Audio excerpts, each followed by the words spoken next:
till I lay my head. Oh, I will sing of the goodness of God. 'Cause all my life you have been faithful. 'Cause all my life you have been so good. With every breath that I am able, oh, I will sing of the goodness of God. I love your voice. You have led me through the fire and darkest night. You are close like no other. I've known you as a father. I've known you as a friend. And I have lived of the goodness of God.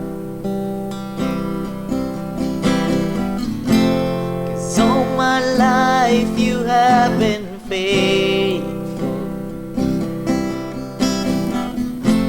'Cause all my life you have been so good. With every breath that I am able, oh, I will sing of the goodness of God. Your goodness is running after, it's running after me. Your goodness is running after, it's running after me. When my life lay down, I surrender now. I give you everything. Your goodness is running after, it's running after me. 'Cause all my life you have been faithful. All my life you have been so good. With every breath that I am able, oh, I will sing of the goodness of God. Oh, I will sing of the goodness of God. I'm gonna sing of the goodness of God. Maayong gabi sa tanan dalago ng Dios, mga igsoon. Shout out sa tanan mga pastors, bishop. Shout out sa PECMA. Salamat sa Ginoo mga igsoon, no. Daghan mga activities, mga buluhaton sa tanan nagsunod niini mga igsoon.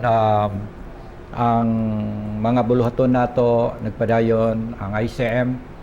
Aduna tay mga seminars, mga gatherings.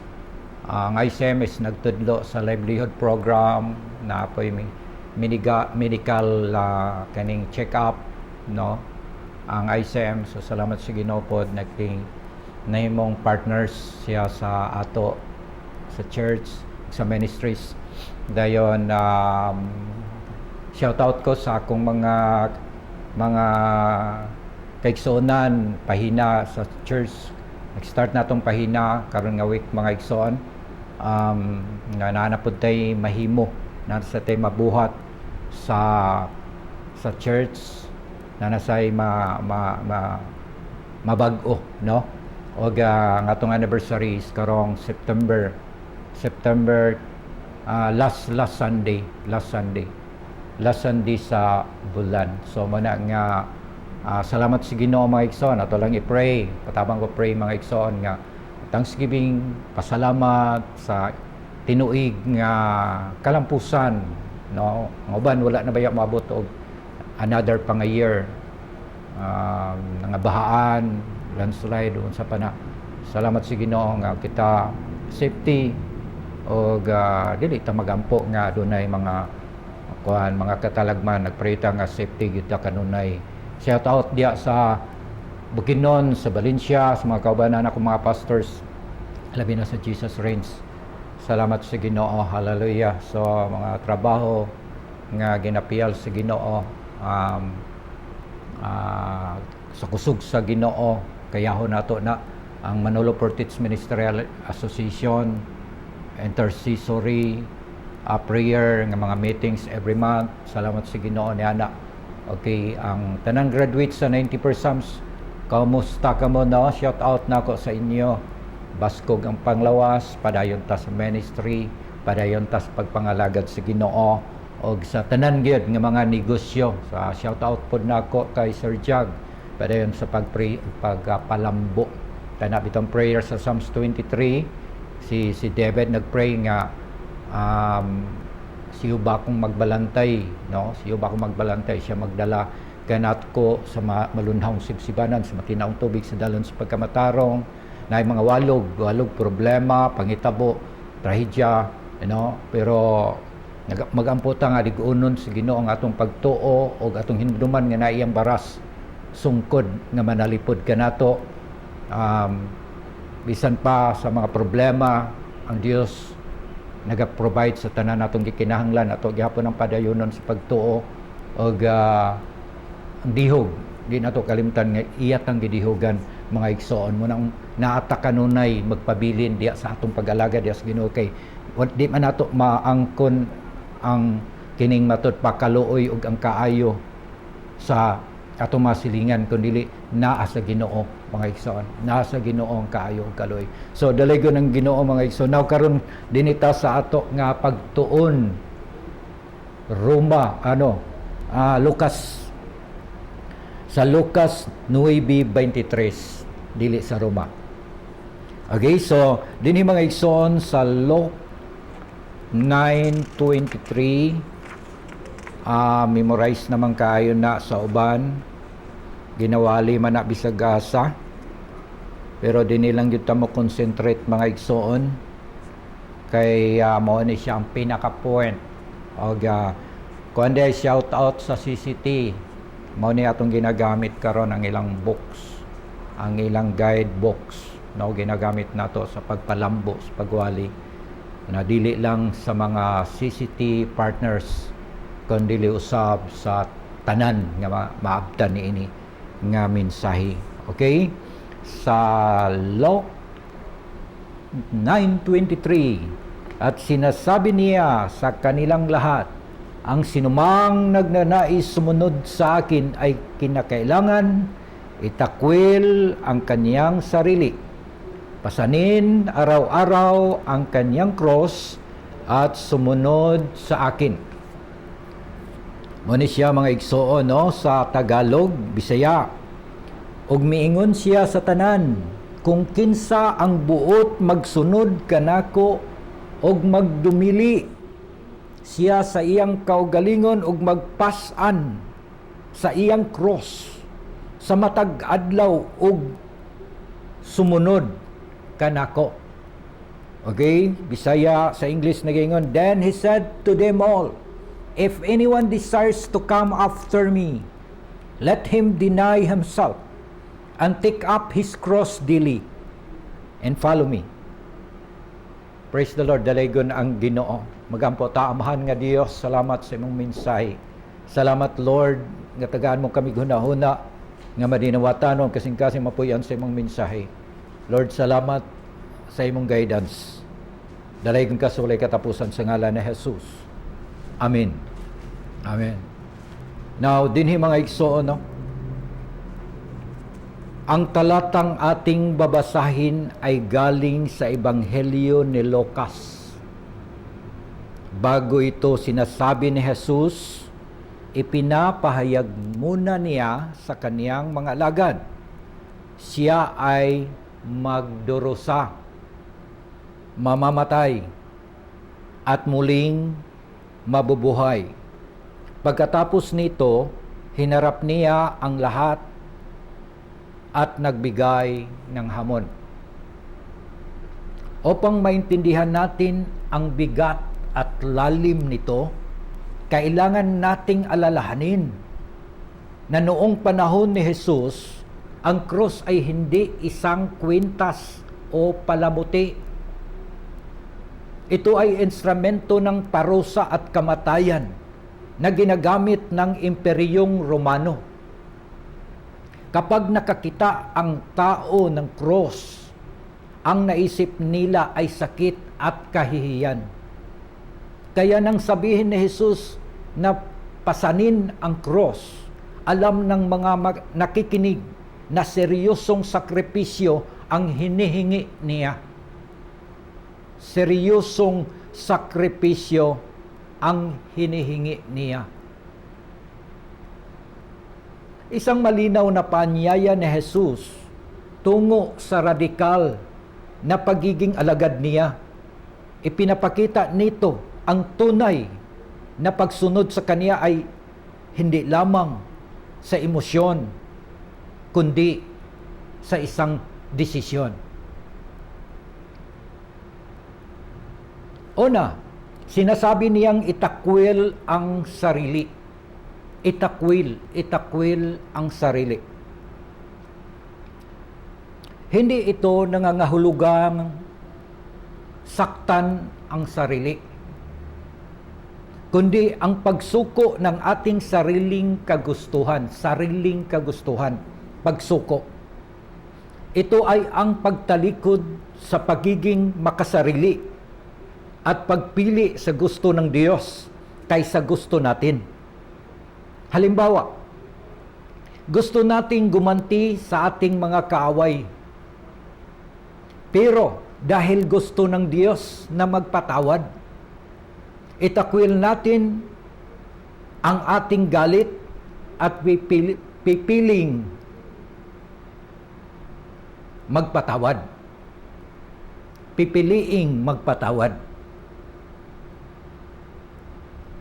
So nakita nato mga igsoon ng punto dinhi ang gitawag mga igsoon nga itakwil ang sarili or dili nato sundon kung unsa ang naa sa ato nga gusto. Wala mawala sa ato mga igsoon ang atong garbo. Wala mawala sa ato ang atong kailigon sa unod, kailigon sa mata. Wala mawala sa ato na ang atong gusto, ang atong gusto nga maabot. Wala na siya mawala. Ug dili pud mawala sa ato nga kung aduna may nagdaot sa ato, naglibak sa ato, masakitan ta. Sa atong kasakit mga igsoon, usahay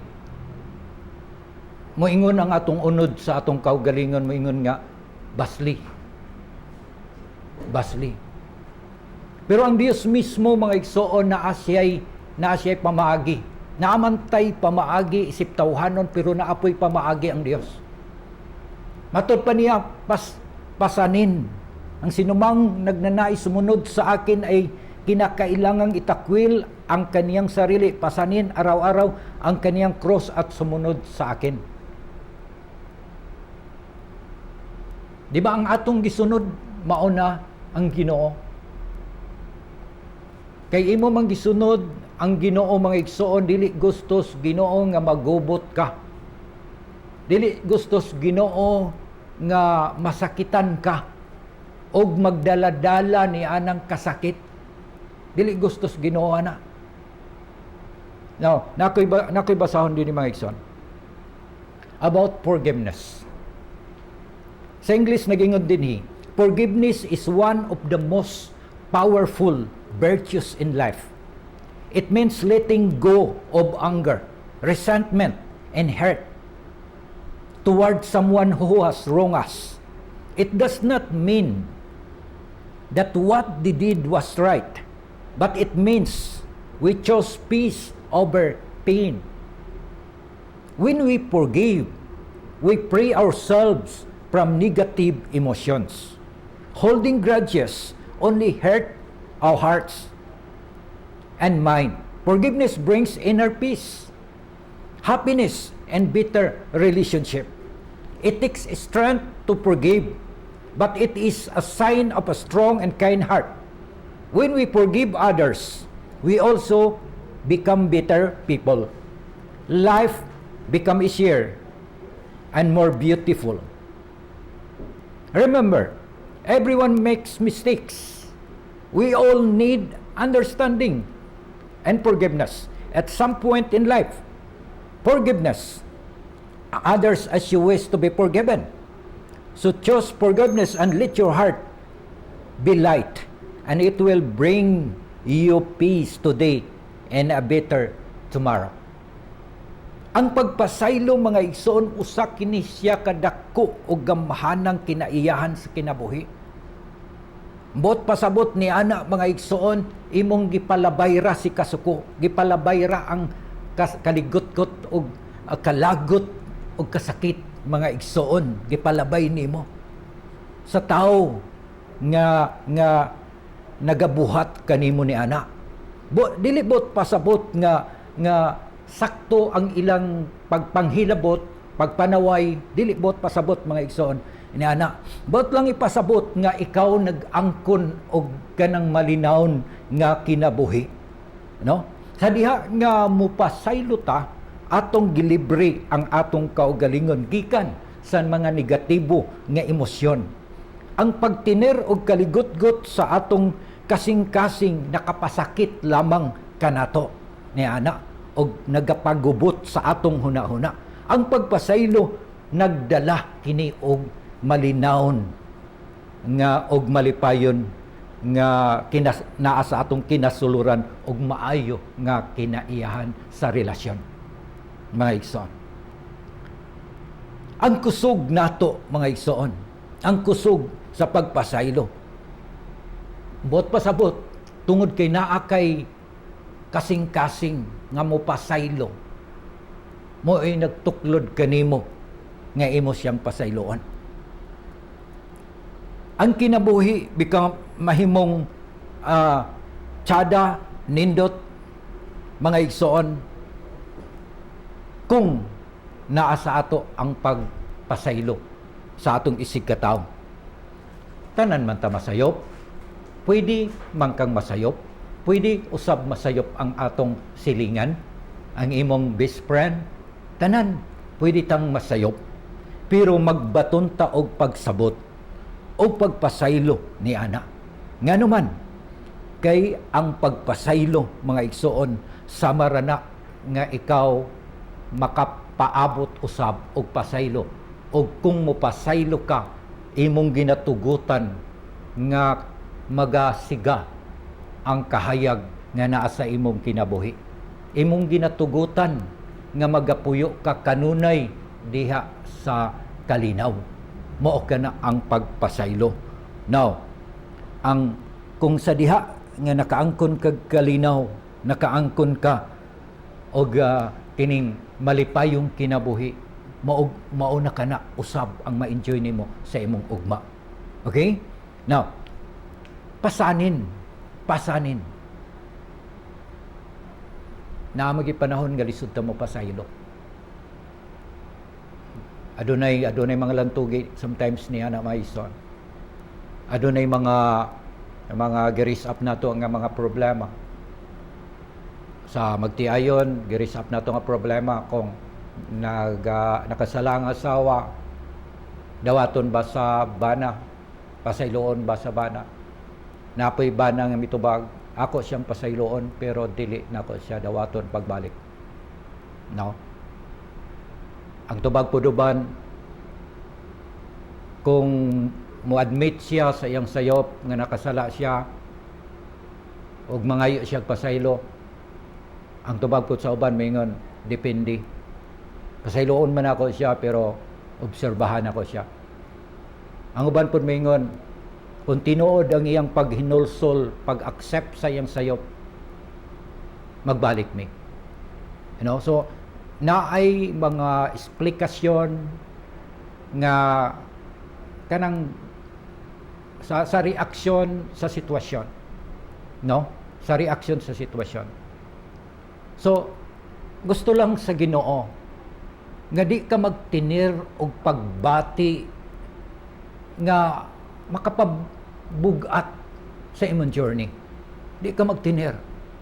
Wala man tagi palakaw lang sa Ginoo sa atong gipili lang nga mga tao, kundi tanan nga mga tao. For example, ang gipalakwan sa Ginoo ang imong best enemy. Nawon sa may imo itubag sa Ginoo. Di pasano nimo ang imong gibati sa iya o nasuko ba ka sa iya? Nindot gyud nga wala ka masuko sa iya. Kung nasuko man siya sa iya, nindot nga wala ka masuko sa iya. Kaysa diha nga ipasangyaw ka sa iya, makasangyaw ka. Mga igsoon. So, ang Ginoo gusto lang niya nga maglakaw ta nga walay kabugat. Amen. Nasabtan ba nato? Dili ta magbuot. Kundi ang Ginoo mo'y magbuot. Sa prayer ni Jesus mga igsoon, pag-ingon niya amahan namo nga nakas mga langit, pagdaygon ang imong ngalan mo abot ka namo ang imong ginarian. Matuman ang imong pagbuot. Buot pasabot mga igsoon, nahanay na daan ang mga requirements, ang iyang word, ang iyang kining matud pasundunon nga mga mensahe nga anak, magpuyo ka nga malinawon, magpray ka kanunay, magpasalamat ka kanunay, anak, hallelujah, magpuyo ka nga malipayon, anak, dili magulanon. Nahanay na nadaan sa Pilipos mga igsoon. Philippians. Nahanay na daan kana siyang mga pulunga. Anak, mao ni siya dapat di ka maligot-got. Kay pabigat lang kana sa imong nauna ug sa imong kasing-kasing. Pasana ang imong cross. Sinasabi niya, ang sinumang nagnanais sumunod sa akin ay kinakailangang itakwil ang kanyang sarili. Pasanin araw-araw ang kanyang cross at sumunod sa akin. Punto number 1, itakwil ang sarili. Ambot pasabot, huwag mong gantihan ang iyong kaaway. Pero dahil gusto ng Diyos, magpatawad ka. Itakwil natin ang ating galit at pipiliin magpatawad. Ikadua, pasanin ang cross araw-araw. Dili lang every Sunday. Not just every Sunday. You carry your cross. Every day. Araw-araw. Araw-araw. Every day. Dili tungod nga natumban ang imong tiil dito sa simbahan, mingon ka agay kasakit, orag nitungang imong kalagot, og mingon dayon ka nga dili pa ni simbahan, pwede na ko na siyang awayon. Okay, so ambot pasabot napasan nimo ang imong cross kay tuwa man sa simbahan. How about kung nasa gawas? How about kung nasa gawas, napasan ba nimo imong cross? Kung natumban ka dito nas gawas, unsa kay maitabo? Pasanon gihapon nimo imong cross. According sa gisulti ni Jesus, nagingon siya mga igsoon, itukwil ang kanyang sarili at pasanin araw-araw ang kaniyang cross. Hallelujah.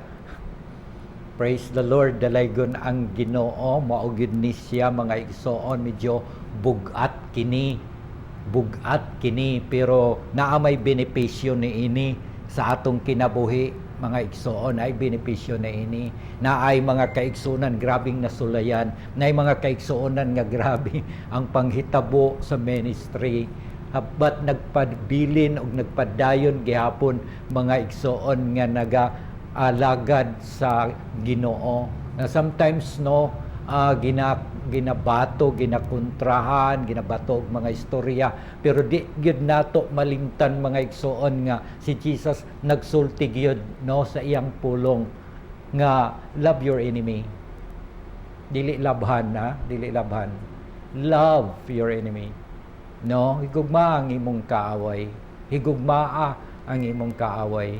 Mao gyud ang gisulti mga igsoon sa ato pa na dili gyud ko dili gyud ko mahigugma sa iyaha. Bahala na kung unsay mahitabo sa iyaha. Pero nagingon si Jesus, love your enemy. Kung labayon ka og bato, baslan mo og tinapay. Mao naman ni siya ang mga mensahe ani. Mao naman ni siya ang mensahe mo nang ako karon naga-encourage sa matag usa mga igsoon nga i-apply nato kini sa atong kinabuhi. Lisod baya kaayo mga igsoon ang mga lagad gyud sa Ginoo. Lisod baya gyud. Pero kung gusto kang ma-rapture, kinsa man dinhi karon ang gusto ma-rapture be kinang masakgaw. Na sa imong kaugalingon kung aduna man kay kaligut-gut sulod sa imong kaugalingon, masakgaw kagaha. Mula nimo wala ka nakapangayog pasaylo, wala ka mo pasaylo, ma-rapture ka kaha? Dili ka ma-rapture. Dili ka ma-rapture. Nga naman tungod kay wala ka nag-obey. Manang kailangan nato i-release ang atong mga gibati sa Ginoo. Lord, nasakitan ko pero imong kabubuton Ginoo nga dili ko magtiner ni ining maong kasakit. Dili ko magdala-dala ni ining maong kasakit. Di atong ihatag sa Ginoo. Come unto me. Nauna unsay gingon sa pulong sa Ginoo mga igsoon. Nagaingon din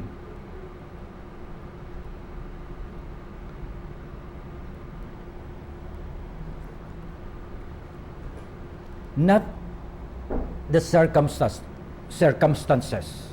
Trust God. Trust God. No? Nagaingon din In Matthew 28:18 to 19, authority given by Christ to believers. Ato ni siya mga igsoon. Ato ni siya. All authority in heaven and on earth has been given to Jesus. And He commissioned us as His representatives. Matthew 28:18 to 19. All authority is given to Jesus. Luke 10:19. I have given you the authority to trample on snakes and scorpions and to overcome all the powers of the enemy, and nothing will harm you. Luke 10:19.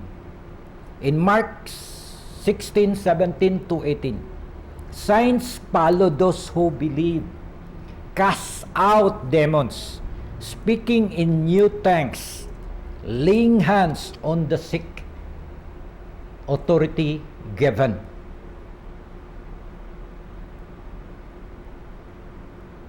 Mag-pray ta kanunay, ampo ta kanunay mga igsoon, nga magmadaugon ta og ato nga pasaanon nato ang atong kaugalingon ug mosunod ta matag adlaw sa atong Ginoo.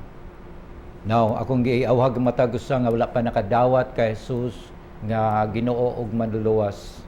Now is the time to accept the Lordship of our Jesus Christ. Sabat sa akong pagampo. Amahan nga Dios Ginoo, ning dapit sa kagabiyon sa ngalan sa imong anak nga si Jesus, midool kami diha kanimo og nagapangayo og pasaylo sa tanan namong mga kalapasan. Sumala si imong pulong sa Roma kapitulo 10 bersikulo 9. Kung isugid namo sa mong baba nga si Jesus, ginugmutuo kami sa kinasingkasing gayud nga siya nabanhaw gikan sa mga minatay. Maluwas kami. Nagpasalamat ako kanimo Amahan sa kaluwasan o kapasayloan sa akong mga sala. Dalaygon ka sa walay katapusan sa ngalan ni Jesus. Amen. Nananagsakit, tanang nagbalatian, according sa atong gibasa mga igsoon, all authority in heaven and on earth has been given to Jesus. You know? Then I have given you the authority to trample on snakes and scorpions, to overcome all the powers of the enemies, and nothing will harm you. Signs follow those who believe. Now, kung naman kay sakit, naman kay balatian, mga igsoon, hallelujah, hallelujah, hallelujah. So, ipatasin mong kamot, let's pray for your healing.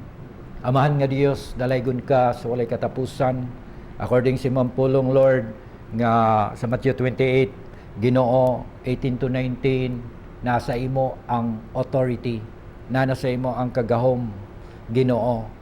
O imo nang gihatag ang imong kagahom, Ginoo Lord God, hallelujah, sa tanang nagtuo diha kanimo Dios, ang mga lagad, Ginoo, tanang nagsakit, nagbalatian karon nga nasa mga balay, nasa ospital, nagampo ko Dios Lord God sa kaayuhan. Nagampo ko una kapasayloan sa tanang sala, kalapasan nga nahimo namo gikan sa first up to fourth generation. And then nagpray po dahil ko nga imong hikap moabot nga to kanila. Hikapaw Dios ang cancer nga sakit, ang kidney problem Ginoo, ang stroke Lord God, hallelujah, hikapa Ginoo ang mga sakit balatian Ginoo Lord God nga gabation gikan sa mga limpulo paingon sa mga lapalapa sa ngalan ni Jesus, in Jesus name. Amo kinang gi-rebuke nga mohawa, malaos, mawala, mahanaw, malarag na, mamaayo sa ngalan ni Jesus ang tanang sakit mawala sa among lawas. Thank you Lord sa pag-ayo mo sa tanan o Dios nga nagsunod nining maong programa. Dalaygon ka sa walay katapusan sa ngalan ni Jesus. Amen. Pasalamati ang Ginoo mga igsoon sa kaluwasan nga imo nga nabatunan, ug pasalamati ang Ginoo sa kaayuhan nga imong nadawat karon. So dalaygon ang Ginoo sa walay katapusan. Hangtod sa sunod panahon, mga igsoon, sunda ang Jesus Forever Ministry. Dalaygon ng Dios, may gabi sa tanan. Amen.